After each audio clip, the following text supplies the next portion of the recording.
Back to Jayme and Allison to talk about the size of this storm that is now approaching. Yep, guys, good morning. We want to welcome everyone in for continuing coverage of Major Hurricane Ian. And of course, we've got winds now 155 miles per hour, Allison, so this close to a Category 5. Yeah, just 2 miles per hour shy of that, and we could be seeing extreme damage. So we'll be watching that very closely for you. It's likely less than 50 miles just off the coast of southwest Florida.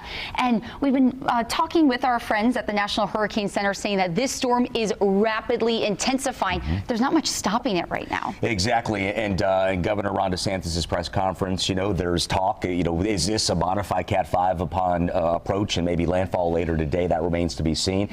Those details worked out by the National Hurricane Center down in Miami, but we've got a heavy hitter on our hands. So without further ado, let's pop you on into the latest forecast track cone.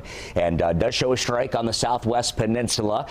Winds there at 155 miles per hour, top sustained, and this is on this Wednesday afternoon at 2 p.m., continuing to move in the direction of the central peninsula. Around a Category 1 on approach to Orlando, then we see it degrading to a tropical storm, but still very, very potent. I can't express to you the impacts, how far and wide they spread from that center of circulation, and the outcome, again, very, very heavy rains. We talk about widespread flooding, trees down, power outages. It's a laundry list of threats and outcomes when you have these types of systems crashing on into our state, or any state for that matter. We again are tracking this for you in Fox 35 Storm Tracker radar. There's a look at the circulation. There's a southwestern coastline of Florida, and the rain bands continue. Some of those spreading far and wide. We've been tracking these for you along the east side of the state.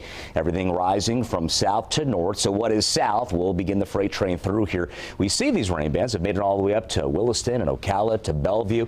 You might experience some freshening of the winds, a quick outlay of some very heavy rain, then things relax. Maybe the rain begins to diminish a little bit in its coverage and intensity.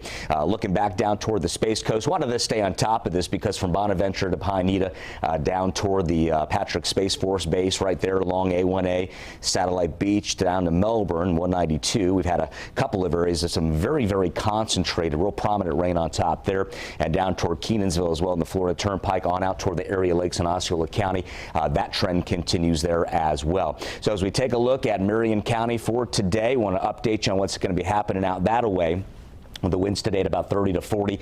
Could see gusts around the 55, as high as 65 miles per hour. And it looks like the rainfall rate there at roughly around 4 to 10 inches. We talk about the watches, the warnings. Marion County, you guys are under a tropical storm warning right now, where you come down to Orlando Metro. This is Lake County here, Leesburg down to the Rolling Hills, South Lake at Claremont, on over to Seminole County, Orange, Osceola, and Polk. These are hurricane warnings active until further notice. And as you get down the Sebring over to Sarasota into Tampa also, these are hurricane warned areas until further notice and at this time. So let's talk about the rain bands using our high resolution forecast modeling. We input data into this each and every hour, so it does a fantastic job in keeping up with and portraying what the atmosphere may feature later today. And it's rain aplenty. There's the circulation. You see it south of Sarasota, moving aboard all that heavy rain out across the region there, real concentrated. This is where we start to really accumulate. We've seen in the forecast modeling some of these amounts in excess of about 20 inches in certain locales across central and even into north central Florida.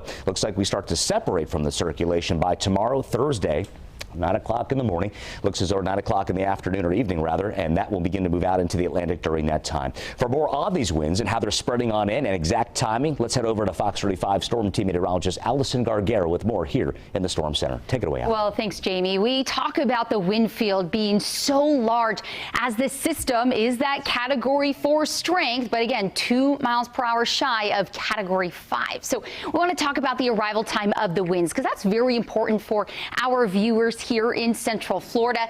Our southern edge Wednesday by 2 p.m. and then those winds are going to be moving across the Orlando Metro, extending out into Marion County, Brevard, up into Volusia by tonight and then early Thursday morning. So let's talk about what exact winds you could be seeing. Again, this is a futurecast model, but it's been doing a really good job at showing the gusts. So this is 2 o'clock this afternoon. Wind gusts in Sarasota at 121 miles per hour. The gusts are in blue, sustained winds are in white, up to 85-mile-per-hour gusts in Lakeland by 6:45 this afternoon, 47 in Orlando and 46 in the Villages, and up to 106-mile-per-hour gusts out in Fort Meade. But you can see as that center of circulation is slowly inching closer to our viewing area, those winds across the board are going to be very strong through late Thursday night. And even as this system is moving out of our area, we're still going to be seeing some gusty winds into early Friday morning. So Marion County, how could this impact you? Some very heavy rain out in Orange County.